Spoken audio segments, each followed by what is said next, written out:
Hello दोस्तों, आज मैं आपको विकास की अवधारणा का सेकंड पार्ट लेकर आया हूं।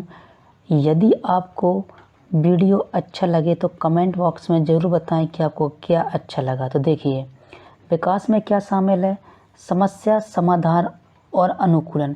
सीखने से व्यक्ति समस्याओं को हल करने और नए वातावरण में अनुकूलन करने की क्षमता विकसित करता है, जो उसके विकास के लिए महत्वपूर्ण होता है। तो देखिए, समस्या का समाधान भी आपके विकास के अंतर्गत आता है। जितना ज़्यादा आपका विकास होगा, जितना ज़्यादा आपका अधिगम होगा, यहाँ लिखा ना सीखने से यानी अधिगम से, यानी जितना ज़्यादा आप अधिगम करेंगे, आप समस्याओं को उतना ज़्यादा अच्छे तरीके से हल कर पाएंगे। साथ ही नए वातावरण में अनुकूलन करने की क्षमता भी विकसित होती है।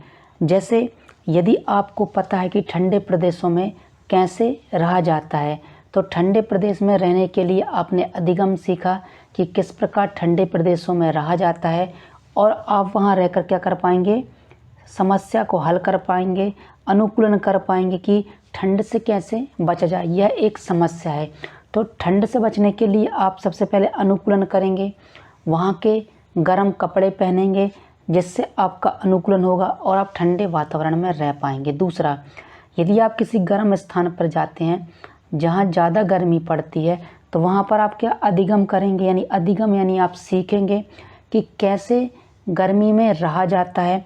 फिर वहाँ पर आप अनुकूलन करेंगे कि गर्मी के मौसम में किस प्रकार के कपड़े पहने या किस प्रकार की एक्टिविटी करें, जिससे आप वहाँ पर आसानी से रह पाएँ।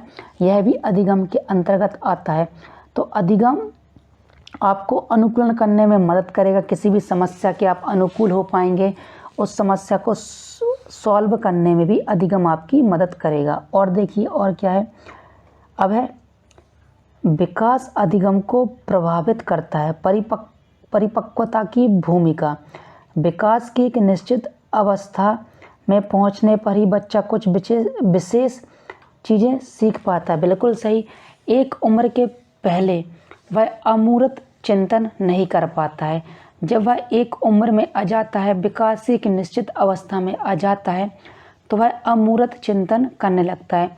कुछ बातें जो आपको अब समझ में आती हैं, जब आप 9 साल के रहे होंगे, 8 साल के रहे होंगे, 7 साल के रहे होंगे, तो आपको वह बातें समझ में नहीं आती होंगी। लेकिन जब आपने परिपक्वता को प्राप्त कर लिया, जब आप 18 प्लस के 17 प्लस के हो गए हैं, तो बहुत सारी बातें आपको समझ में आने लगेंगी और बहुत सारी बातों का आप अनुकरण आसानी से कर पाएंगे और किसी भी समस्या को आप आसानी से हल कर पाएंगे। तो विकास और अधिगम आपको क्या मदद करता है, परिपक्वता को प्राप्त करने में मदद करता है। और देखिए, उदाहरण के लिए क्या है, जब बच्चे की मांसपेशियां पर्याप्त रूप से विकसित नहीं होती हैं, तो वह चलना नहीं सीख सकता। बिल्कुल सही। यदि बच्चे की मांसपेशियां मजबूत नहीं होंगी या बच्चे की मांसपेशियां पर्याप्त विकसित नहीं होंगी, ना ही वह चल पाएगा, ना ही वह निंग पाएगा, ना ही वह खड़ा हो पाएगा। संज्ञानात्मक विकास की एक निश्चित अवस्था में पहुंचने पर ही बच्चा अमूर्त अवधारणाओं को समझ पाता है। बिल्कुल सही। बच्चा एक निश्चित उम्र में जब पहुंच जाता है, तब वह अमूर्त चिंतन करने लगता है। आप किसी 5 साल से या 6 साल के बच्चे से कहिए कि अमूर्त चिंतन करिए, तो वह नहीं कर पाएंगे। लेकिन आप 14 साल, 15 साल या 16 साल के बच्चे से कहिए कि आप अमूर्त चिंतन करिए, तो वह अमूर्त चिंतन कर पाएगा, किसी चीज़ की कल्पना कर पाएगा, और उस कल्पना को करने पर वह समस्या को हल भी कर पाएगा। ठीक है। और देखिए, शारीरिक और मानसिक तैयारी। शारीरिक और मानसिक रूप से तैयार होने पर ही अधिगम प्रभावी होता है। बिल्कुल सही। जितने आप शारीरिक मजबूत होंगे, उतने ही आप मानसिक मजबूत होंगे, और जितने आप मानसिक रूप से मजबूत होंगे, उतने ही आप शारीरिक रूप से मजबूत होंगे। यदि आप शारीरिक रूप से मजबूत नहीं हैं, तो आप अधिगम अच्छे से नहीं कर पाएंगे, और यदि आप मानसिक रूप से परिपक्व नहीं हैं, तो आप अधिगम नहीं कर पाएंगे। अच्छा अधिगम सीखने के लिए, ज़्यादा अधिगम करने के लिए शारीरिक रूप से भी आपको अच्छा होना होगा और मानसिक रूप से भी आपको अच्छा होना होगा। देखो, यदि बच्चा स्वस्थ नहीं है या भावनात्मक रूप से अस्थिर है, तो उसका सीखना प्रभावित होगा। बिल्कुल सही। यदि बच्चा अस्वस्थ है, स्वस्थ नहीं है, यदि बच्चा बीमार है, तो वह किसी भी चीज़ का अधिगम ज़्यादा नहीं कर पाएगा, वह किसी भी चीज़ को नहीं सीख पाएगा। लेकिन यदि वह भावनात्मक रूप से भी परिपक्व नहीं है, भावनात्मक रूप से यदि वह मजबूत नहीं है, तो उसका सीखना प्रभावित होगा, यानी वह अच्छे तरीके से नहीं सीख पाएगा। एक नॉर्मल सा एग्जाम्पल देखिए, यदि आपको बहुत तेज़ बुखार है तो आप ज़्यादा से ज़्यादा 1 से 2 घंटे ही पढ़ पाएंगे, लेकिन आप पूरे तरीके से स्वस्थ हैं तो आप 8 से 10 घंटे आसानी से पढ़ पाएंगे। इसके अलावा यदि आप भावनात्मक रूप से परिपक्व हैं, जैसे यदि आप भावनात्मक रूप से परिपक्व नहीं हैं तो आप 1 से 2 घंटे पढ़ पाएंगे, लेकिन आपने भावनात्मक रूप से परिपक्व हो गए कि मुझे अब हर दिन 8 से 10 घंटे पढ़ाई करनी है, तो आप 8 से 10 घंटे आसानी से पढ़ पाएंगे। लेकिन आप मानसिक रूप से, भावनात्मक रूप से परिपक्व नहीं होंगे तो आप केवल 1 से 2 घंटे ही पढ़ाई कर पाएंगे। तो परिपक्वता बहुत ज़रूरी है। और देखिए, अवसर प्रदान करना, विकास सीखने के नए नए अवसर पैदा करता है। बिल्कुल सही। आप जितना ज़्यादा विकास करेंगे, आप सीखने के उतने ही ज़्यादा आयाम खोल पाएंगे। देखो, एक उम्र के पहले आप बहुत सी चीज़ों को नहीं सीख सकते थे, लेकिन एक उम्र पार करने के बाद आप बहुत सारी चीज़ों को सीख पा रहे हैं बहुत ही आसानी से। तो सीखना क्या है? विकास क्या करता है? सीखने के अवसर पैदा करता है। ठीक है।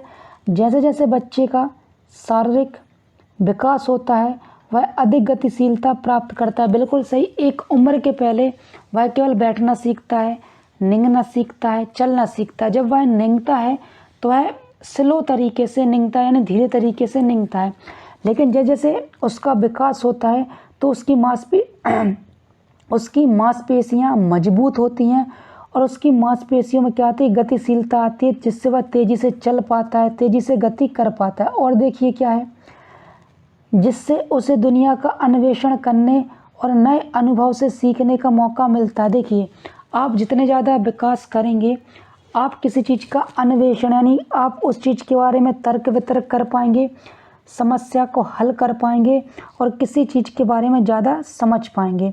यदि आपका विकास स्लो है और यदि आप विकास नहीं कर रहे हैं, अधिगम नहीं कर रहे हैं, तो आप अनुभव को ज़्यादा अच्छे तरीके से नहीं सीख पाएंगे। यदि आपके अनुभव ज़्यादा अच्छे नहीं होंगे किसी चीज़ को सीखने के लिए, तो आप अन्वेषण भी अच्छे से नहीं कर पाएंगे, आप तर्क वितर्क नहीं कर पाएंगे। यदि आपके अनुभव किसी चीज़ के बारे में ज़्यादा अच्छे नहीं रहेंगे, यानी आप ज़्यादा अच्छे से किसी चीज़ के बारे में विकास नहीं करते हैं, अधिगम नहीं करते हैं, आप समस्या को ज़्यादा अच्छे तरीके से सॉल्व नहीं कर पाएंगे। और देखिए, संज्ञानात्मक क्षमताएं, बच्चे की कल्पना, तर्क और विचार शक्ति जैसे संज्ञानात्मक क्षमताएं उसके सीखने की प्रक्रिया को सीधे प्रभावित करती हैं। बिल्कुल सही। यदि आपकी कल्पना करने की क्षमता बहुत ही अच्छी है, आपकी तर्क करने की क्षमता बहुत ही शानदार है, साथ ही आप किसी चीज़ के बारे में ज़्यादा विचार कर पाते हैं, तो आपका संज्ञानात्मक विकास तेज़ी से होगा और आप किसी भी चीज़ को ज़्यादा अच्छे तरीके से समझ पाएंगे।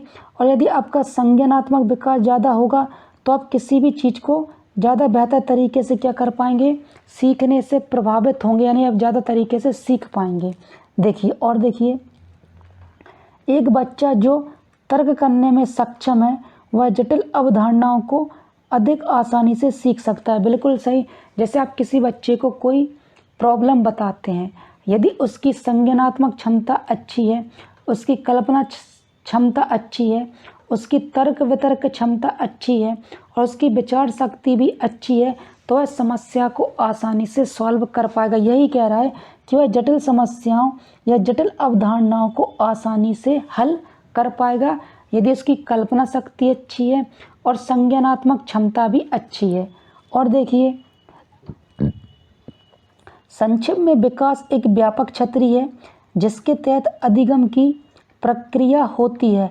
अधिगम विकास को गति देता है और उसे आकार देता है। बिल्कुल सही। जितना ज़्यादा आप अधिगम करेंगे, आपका विकास भी उतना ज़्यादा होगा, और आप जितना ज़्यादा विकास करेंगे, आपका अधिगम भी उतना ही ज़्यादा होगा। साथ ही उसे आकार देता है, आपके सोचने की, तर्क वितर्क करने की क्षमता को आकार मिलता है, यानी कि आपकी सोचने की क्षमता और समस्या को हल करने की क्षमता यानी आकार ज़्यादा होता है, यानी बढ़ता है आकार। जबकि विकास अधिगम के लिए आधार और क्षमताएं प्रदान करता है। दोनों एक जटिल और परस्पर निर्भर तरीके से जुड़े हैं, यानी विकास और अधिगम एक दूसरे से जुड़े हुए हैं, एक दूसरे का गुणनफल है। साथ ही जो व्यक्ति जीवन भर आगे बढ़ने और अनुकूलन करने में मदद करते हैं, यानी जो अधिगम होता है वह क्या करता है, जीवन में आगे बढ़ने के लिए मदद करता है और किसी भी परिस्थिति में अनुकूलन करने की बेहतर क्षमता देता है। यदि आपका अधिगम अच्छा नहीं है तो आपका विकास अच्छा नहीं होगा, इससे आप जीवन में आगे ज़्यादा तेज़ी से नहीं बढ़ पाएंगे। साथ ही आप अनुकूलन की क्षमता भी आपकी ज़्यादा अच्छी नहीं होगी। अब देखिए अधिगम के अंतर्गत और क्या है। विकास के अंतर्गत जीन पियाजे का संज्ञानात्मक विकास का सिद्धांत क्या कहता है। देखिए जीन पियाजे स्विट्जरलैंड के मनोवैज्ञानिक थे, जिन्होंने प्रस्तावित किया कि बच्चे केवल वयस्कों के छोटे संस्करण नहीं होते, बल्कि वे दुनिया के बारे में सोचने समझने के तरीके में गुणात्मक रूप से भिन्न होते हैं। यानी आपको लगता है कि बच्चे ज़्यादा बेहतर तरीके से नहीं सोचते हैं, तो ये बात गलत है। बच्चे हर चीज़ को बेहतर तरीके से क्या करते हैं, समझ सकते हैं, सोच सकते हैं एक उम्र पर। और वह वयस्कों के क्या होते हैं, छोटे संस्करण होते हैं, यानी छोटा सा हिस्सा होता है। और देखिए उन्हें तर्क दिया कि बच्चे सक्रिय रूप से अपने ज्ञान का निर्माण करते हैं। देखिए जैसे जैसे बच्चे के सामने आप समस्या रखेंगे वह समस्या को हल करना सीख जाएगा। जैसे जैसे आप उसको तर्क वितर्क की बातें बताएंगे, बच्चा उन तर्क वितर्क की बातों को सुनकर समस्या को सॉल्व कर पाएगा और अनुकूलन कर पाएगा। यही कह रहा है कि वह आप उसको जैसा परिवेश देंगे, जैसा एनवायरनमेंट देंगे, वह अपने ज्ञान का निर्माण उतनी तेज़ी से कर पाएगा। यही कह रहा है कि वह बच्चे सक्रिय रूप से अपने ज्ञान का निर्माण करते हैं। और देखिए और यह प्रक्रिया विभिन्न अवस्थाओं से होकर गुजरती है। बिल्कुल सही है, जीन पियाजे की अवस्थाएं भी आप आगे पढ़ेंगे और यह विभिन्न प्रक्रियाओं से होकर गुजरती है। यानी जीन पियाजे ने जो प्रक्रियाएं बताई, जो चरण बताएं, आप वो भी देखेंगे। देखिए पियाजे के अनुसार संज्ञानात्मक विकास का अर्थ है बच्चों की सोचने समझने तर्क करने और समस्याओं को हल करने की क्षमता में बदलाव।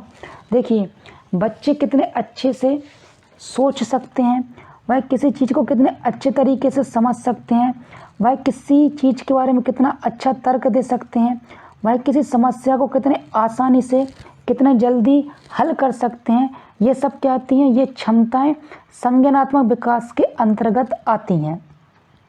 और देखिए जहाँ बच्चे अपने अनुभवों और पर्यावरण के साथ बातचीत के माध्यम से ज्ञान का निर्माण करते हैं। देखिए बच्चों को आप जैसा अनुभव देंगे, जैसा वातावरण देंगे, जैसा पर्यावरण देंगे, बच्चा उतनी तेज़ी से विकास करेगा, बच्चा उतनी बेहतर तरीके से अधिगम करेगा।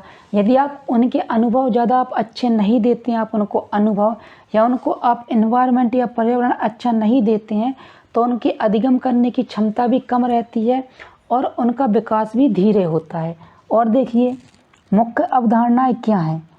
स्कीमा यह ज्ञान की एक मूल इकाई या मानसिक संरचना है जो जानकारी को व्यवस्थित करने और उसकी व्याख्या करने में मदद करता है। देखिए यदि आप किसी बच्चे को किसी चीज़ के बारे में बताते हैं, जैसे आप गाड़ी के बारे में बताते हैं, आप एरोप्लेन के बारे में बताते हैं, आप लैपटॉप के बारे में बताते हैं, आप पानी के बारे में बताते हैं, तो उनके अंदर जो मानसिक प्रक्रिया होती है वह शुरू हो जाती है कि वह कैसा होगा, वह काम कैसा करेगा, उसकी संरचना कैसी होगी फिजिकली, और वह जानकारी को क्या करने लगते हैं, व्यवस्थित करने लगते हैं। यदि आप पानी के बारे में जानकारी देंगे तो वह पानी की जानकारी को व्यवस्थित करेंगे।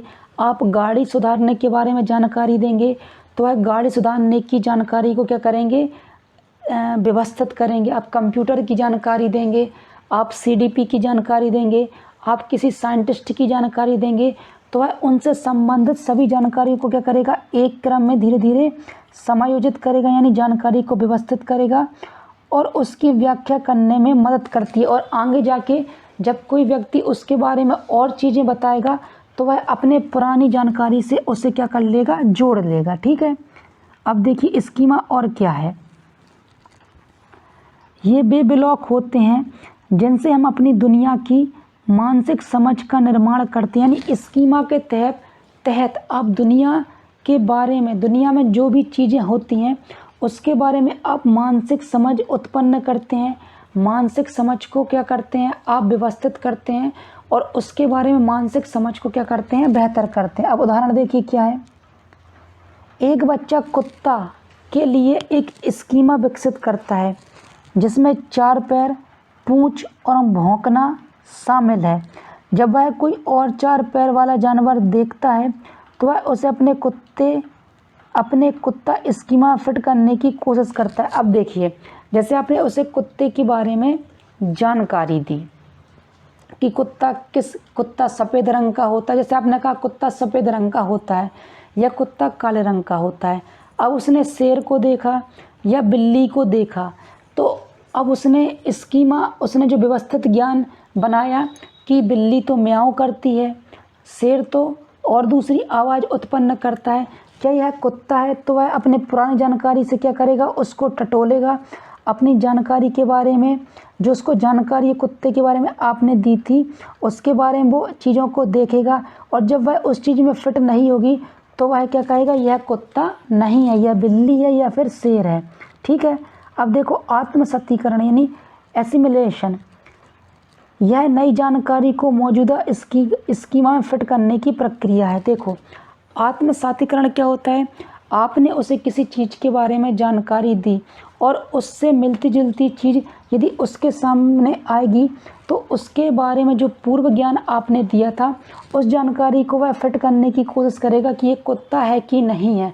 यदि वह उससे मेल नहीं खाएगा तो वह उसे कुत्ता नहीं कहेगा। यदि आप बिल्ली के बारे में जानकारी देंगे और उसके बारे में कुत्ते के बारे में आप बताएंगे और कुत्ता उसके सामने आ जाता है तो वह फिट करेगा, कुत्ता भौं भौं करता है, बिल्ली म्याऊं करती है, तो बिल्ली नहीं है। यानी वह अपने पुराने ज्ञान से क्या करता है, ताल्लुकात स्थापित करता है, यानी फिट करने की कोशिश करता है जानकारी को। बच्चा अपने मौजूदा ज्ञान के आधार पर नई जानकारी को समझने की कोशिश भी करता है। अब देखिए, आपने उसे यदि किसी चीज़ के बारे में जानकारी दी और उससे मिलती जुलती उसके सामने चीज़ आई पर वह पूरे तरीके से उसके दिमाग में फिट नहीं हो रही है तो वो क्या करेगा, अपने पुराने ज्ञान को तो अपने पास रखेगा ही, अपने पुराने ज्ञान से नए ज्ञान को मिलाने की कोशिश भी करेगा और उसने जो नया ज्ञान अर्जित किया है यानी नई जानकारी अर्जित की है उसको समझने की क्या करेगा, कोशिश करेगा और पुराने ज्ञान में नए ज्ञान को स्थापित करने की कोशिश करेगा। और देखिए उदाहरण के लिए, एक बच्चे के पास कुत्ता का स्कीमा है, वह एक नए प्रकार के कुत्ते जैसे डैलमेंटेरियन को देखता है और उसे अपने मौजूदा कुत्ता स्कीमा से आत्मसात कर लेता है। बिल्कुल सही, जैसे आपने उसे काला कुत्ता बताया पर उसके सामने सफ़ेद कुत्ता आ गया तो उसके दिमाग में जो काले कुत्ते का स्कीमा बना हुआ था यानी जानकारी फिट थी, वह सफ़ेद कुत्ते से वह जानकारी मिलाएगा और उसके स्कीमा में क्या हो जाएगा, वह चीज़ फिट हो जाएगी और उसके स्कीमा में आत्मसात हो जाएगा, यानी वह दोनों चीज़ों को मिला लेगा, यानी जानकारी को बराबर कर लेगा।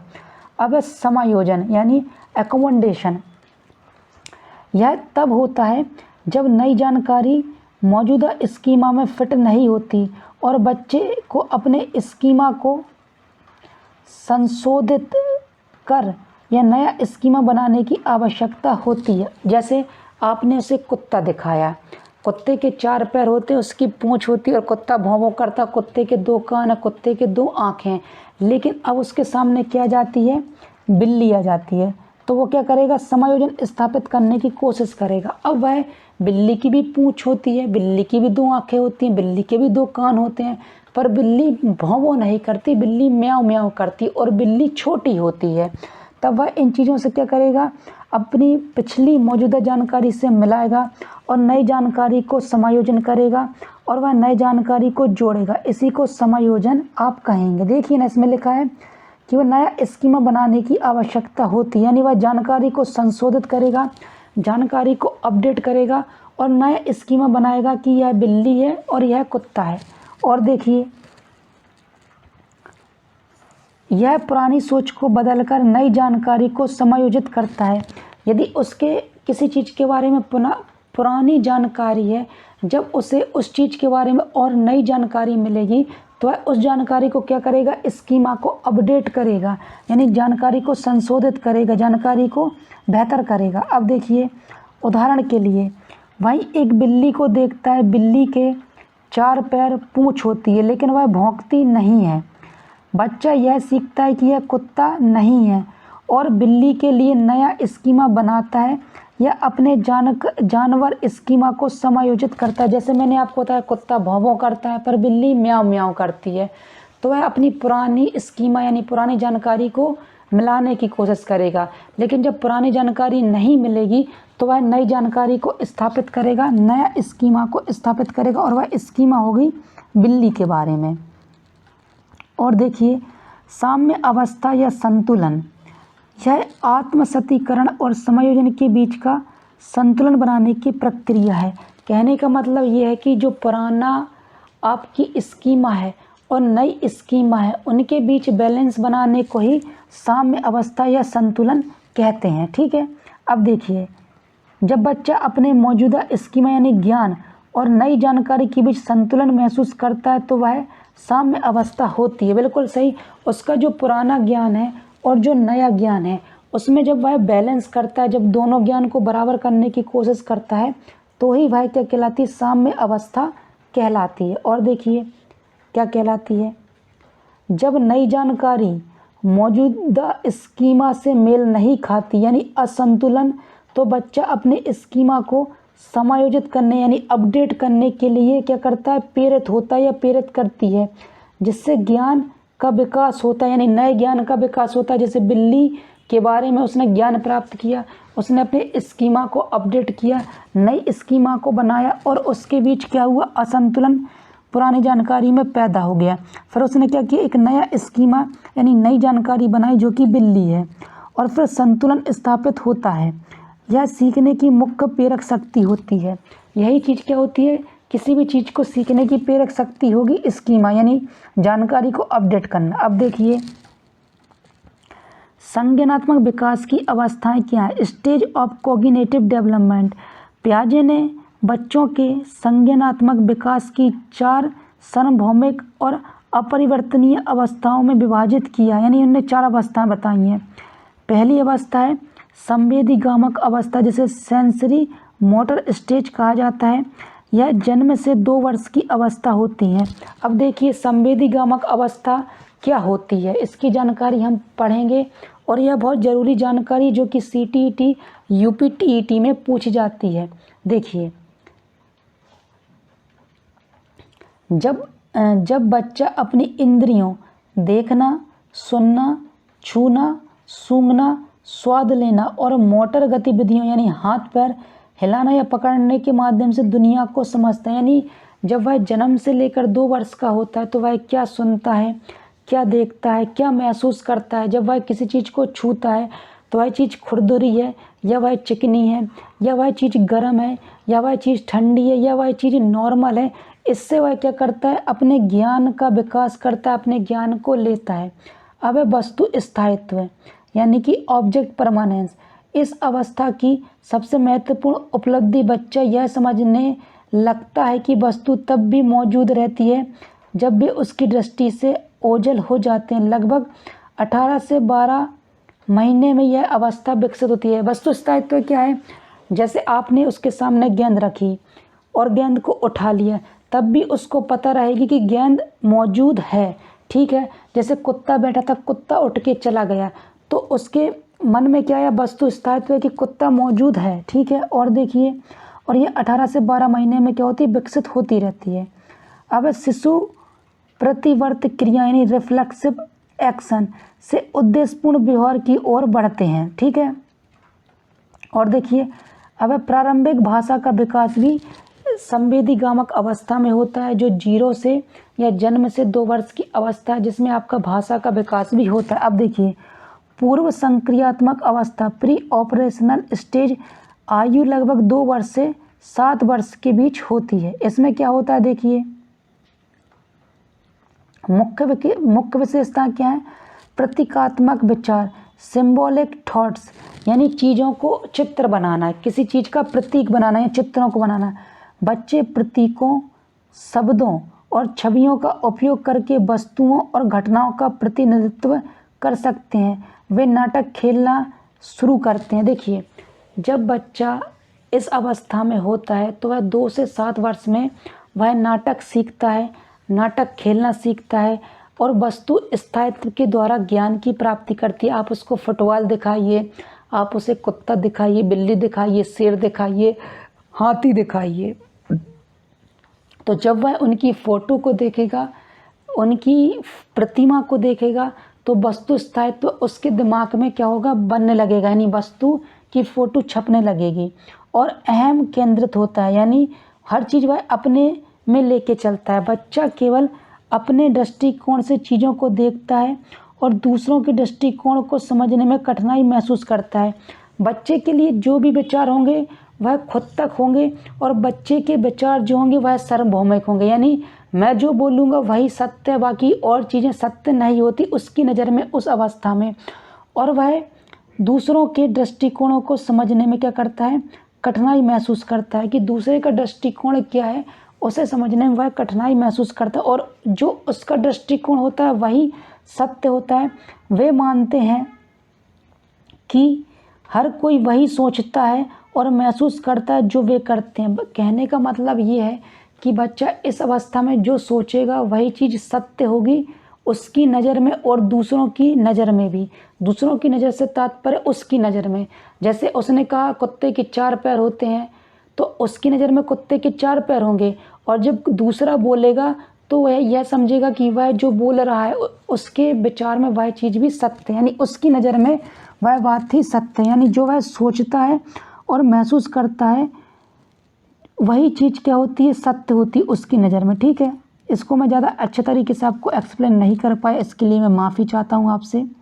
अब देखो, जीववाद, एनिमिज्म, निर्जीव वस्तुओं को जीवित मानना और उन्हें मानवीय भावनाएं और इरादे देना, जैसे गुड़िया से बात करना। देखिए, जब वह 2 से 7 वर्ष में होता है तो वह निर्जीव वस्तु को भी सजीव समझता है। जैसे बच्चे को यदि पत्थर लग जाता है या बच्चे को गेट लग जाता है या बच्चे को कोई गेंद लग जाती है तो वह रोने लगता है, और जब जैसे हम कहते हैं ले पत्थर मैंने तुझे मार दिया, ले गेट मैंने तुझे मार दिया, ले फुटबॉल मैंने तुझे मार दिया, तो बच्चा खुश हो जाता है क्योंकि वह निर्जीव चीज़ों में क्या है, निर्जीव चीज़ों को वह सजीव समझता है। जैसे गुड़िया से बात करना, हम सभी जानते हैं कि गुड़िया में जान नहीं होती, पर बच्चे को लगता है जब वह 2 से 7 वर्ष का होता है उसको लगता है कि बच्चे में गुड़िया में क्या होती है, जिंदा रहती है, तो वह गुड़िया से बात करता है, गुड़िया को पानी पिलाता है, गुड़िया को खाना खिलाता है, गुड़िया को कपड़े पहनाता है, गुड़िया को सुलाता है। ठीक है, अब केंद्रीकरण यानी सेंट्रलिज्म, किसी वस्तु या स्थिति के केवल एक ही पहलू पर ध्यान केंद्रित करना और दूसरे की उपेक्षा करना। जैसे लंबे गिलास में पानी ज़्यादा है भले ही मात्रा समान हो। देखिए क्या होता है कि बच्चों में केंद्रीकरण की भावना होती है। जैसे आप उसके सामने 2 गिलास रखिए, दोनों गिलासों में समान पानी होगा, एक लंबा गिलास होगा और एक छोटा गिलास होगा, मतलब छोटा गिलास होगा यानी वह गिलास मोटा होगा, लेकिन बच्चों में क्या नहीं आ पाता, केंद्रीकरण नहीं आ पाता, यानी वह यह नहीं समझ पाते कि किस चीज़ में ज़्यादा चीज़ें आएंगी। जो चीज़ लंबी वस्तु होती है वह कहता है कि इसमें पानी ज़्यादा, जैसे लंबे गिलास में वह पानी को ज़्यादा समझेगा जबकि मोटे गिलास यानी चौड़े गिलास में पानी को कम समझेगा, यानी उसमें इस वस्तु स्थायित्व की कमी आ जाती है। यानी वस्तु स्थायित्व से तात्पर्य है कि वह भारीपन को महसूस नहीं कर पाता कि किसमें ज़्यादा वजन है किसमें कम वजन है। जैसे कि उसको लगता है कि लंबे गिलास में पानी ज़्यादा होगा जबकि छोटे गिलास में पानी कम होगा, जबकि दोनों गिलास में पानी क्या होता है, समान होता है। अब देखिए अपरिवर्तनीयता, बच्चे यह नहीं समझ पाते कि प्रक्रियाओं का उल्टा जा सकता है, जैसे पानी को बर्फ़ में और फिर वापस पानी में बदला जा सकता है। देखिए बच्चों में अपरिवर्तनता का गुण 2 से 7 वर्ष की अवस्था में नहीं हो पाता है, जैसे उसको यह नहीं समझ में आता कि पानी से बर्फ़ बन जाती है और बर्फ़ से पानी बन जाता है। सिंपल सा एग्जांपल, आप बच्चे को स्कूल छोड़ने जाइए और आप उसको रास्ता बताइए कि इससे ऐसे जाएंगे, इससे ऐसे जाएंगे, इससे ऐसे जाएंगे, लेकिन जब वह लौटेगा तो वह क्या नहीं कर पाएगा, वह रास्ते को याद नहीं कर पाएगा। तो यह याद करने की क्षमता उनमें अच्छे तरीके से विकसित नहीं हो पाती। याद करने से तात्पर्य यह है कि वह किसी चीज़ को सही तरीके से एक्सप्लेन नहीं कर पाते, यानी उनमें अपरिवर्तनता का गुण होता है। चूँकि मैंने यह एग्जाम्पल अलग तरीके से बताया है, जैसे वह यह नहीं बता पाएगा कि बर्फ़ को पिघलाएंगे तो पानी बन जाएगा और पानी को जमाएंगे तो बर्फ़ बन जाएगा। उसे लगता है ये दोनों चीज़ें अलग अलग होती हैं। अब देखो, संरक्षण की कमी, लैक ऑफ कंजर्वेशन, यह समझने में असमर्थता या किसी वस्तु की मात्रा या संख्या में अपरिवर्तित रहती है। देखिए, वह यह नहीं समझ पाता कि किसी वस्तु की मात्रा या संख्या अपरिवर्तित रहती है, भले ही उसका आकार या व्यवस्था बदल दी जाए। देखिए, किसी वस्तु की मात्रा या संख्या बराबर, जैसे देखिए आपने 100 चिंगे लिए, अब उसे 2 अलग अलग पात्रों में रखे, अलग अलग डिज़ाइन के पात्रों में रखे, लेकिन वह यह नहीं समझ पाएगा कि दोनों की मात्रा समान है। उसे लगेगा इसमें ज़्यादा है क्योंकि यह बड़ा है और इसमें कम है क्योंकि यह छोटा है, तो उसमें अपरिवर्तित रहती है, यानी उसमें मात्रा और संख्या को वह समझ नहीं पाता। ठीक है, यह बात आप याद रखिएगा। ठीक पानी की तरह कि लंबा गिलास है तो पानी ज़्यादा होगा, जबकि पानी की मात्रा समान थी। इसी प्रकार चिंगे लिए, 100 चिंगे लिए, लेकिन आपने एक बड़े पात्र में रख दिए तो वह कहेगा इसमें भारीपन है, इसमें चिंगे ज़्यादा हैं, जबकि आपने 100 चिंगे ही लिए थे। तो दोस्तों, यह इसका दूसरा पार्ट है। आपको वीडियो कैसा लगा कमेंट बॉक्स में ज़रूर बताएं। यदि आपको वीडियो अच्छा लगा हो तो कमेंट बॉक्स में ज़रूर लगाएं कि आपको क्या अच्छा लगा, और यदि आपको कुछ चीज़ अच्छी नहीं लगी तो कमेंट बॉक्स में ज़रूर बताएं कि आपको क्या चीज़ अच्छी नहीं लगी। मैं अपने वीडियो में क्या सुधार करूं, मैं अपने पढ़ाने की स्किल्स में क्या सुधार करूं, जिससे मैं एक बेहतर टीचर बन पाऊं।